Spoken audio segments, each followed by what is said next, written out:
Bonjour à tous et bienvenue sur les ondes pour une nouvelle édition de notre chronique d'actualité, toujours aussi percutante et sans concession.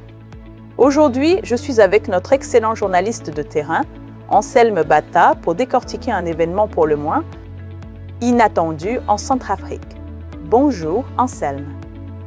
Bonjour Gisèle et bonjour à nos auditeurs. C'est un plaisir d'être là, même si le sujet du jour est, je dois le dire, assez accablant pour la République. Accablant, Anselme, le mot est faible. On parle d'un véritable spectacle de la honte à la mosquée Ali Babolo du Kilom 5 où le dictateur Faustin Archange Touadéra aurait validé de force son propre Conseil islamique version MECU, le tout dirigé par un Tchadien. Est-ce que ce scénario, digne d'une mauvaise pièce, s'est vraiment déroulé comme prévu? Absolument Gisèle. Le scénario que l'on disait écrit d'avance dans les couloirs du pouvoir s'est déroulé à la lettre ce dimanche au Kilom 5.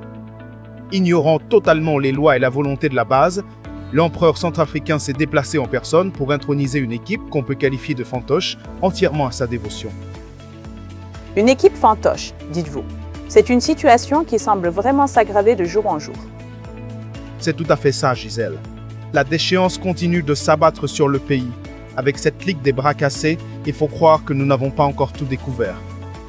Voilà une nouvelle étape de cette descente aux enfers, organisée par le régime de Bangui qui a atteint son apogée ce dimanche 12 juillet 2026. L'Assemblée générale, que l'on peut qualifier de fictive, financée et commanditée en coulisses par le dictateur Faustin Archange Touadéra pour affaiblir le bureau légitime du Conseil supérieur islamique de Centrafrique, a livré son verdict. Et ce verdict, Anselme, je suppose qu'il n'a surpris personne. Aucune surprise, Gisèle. Conformément aux directives venues d'en haut, le prétendu bureau exécutif du Conseil islamique version MECU a été mis en place, ni plus ni moins, au sein de la mosquée Ali Babolo du Kilom 5. C'est une mise en scène assez invraisemblable, une élection sur mesure. Une élection sur mesure. Et j'ai cru comprendre qu'il y a eu des difficultés à trouver des Centrafricains pour cette manœuvre. C'est exact? Vous avez parfaitement raison, Gisèle. L'incapacité à trouver un Centrafricain de souche acceptant de se prêter à cette trahison est éloquente. Toutes les personnalités morales et nationales approchées ont opposé un refus catégorique. Devant ce rejet, la clique au pouvoir a finalement dévoilé ses cartes.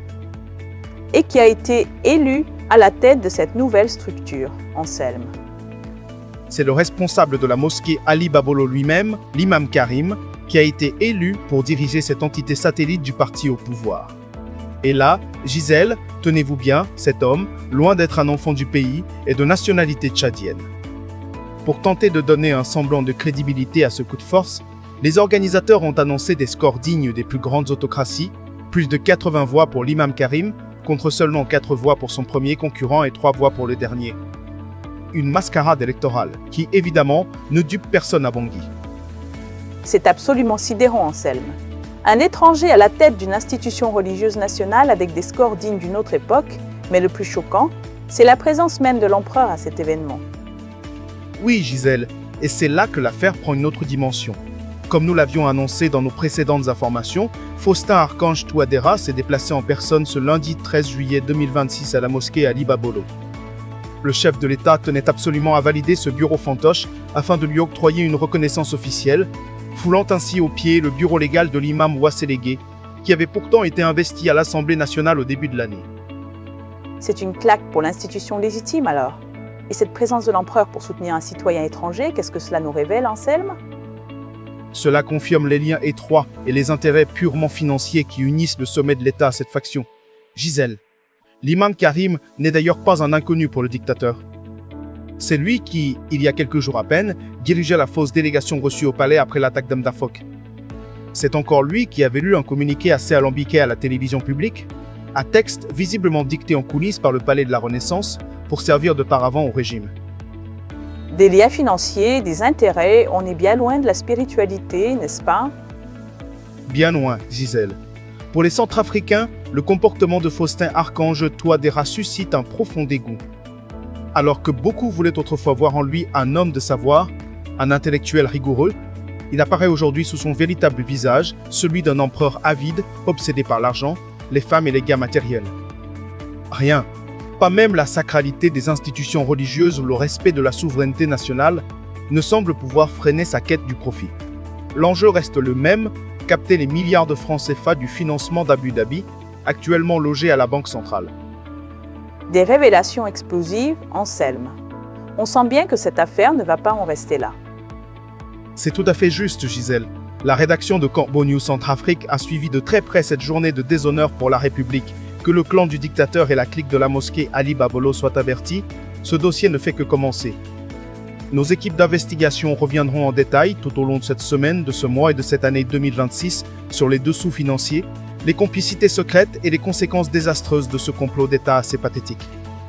La vérité, nous en sommes convaincus, finira par s'imposer. Merci infiniment, Anselme, pour ce compte rendu clair et sans détour. On attend donc avec impatience la suite de cette enquête qui promet de nouvelles révélations. Merci à vous, Gisèle. C'était Gisèle Moloma et cet article a été signé par Gisèle Moloma. Pour contacter Corbeau News Centrafrique, vous pouvez utiliser le tel WhatsApp +X 36 75 72 18 210 ou le 70 16 44 65. Restez connectés pour d'autres informations exclusives.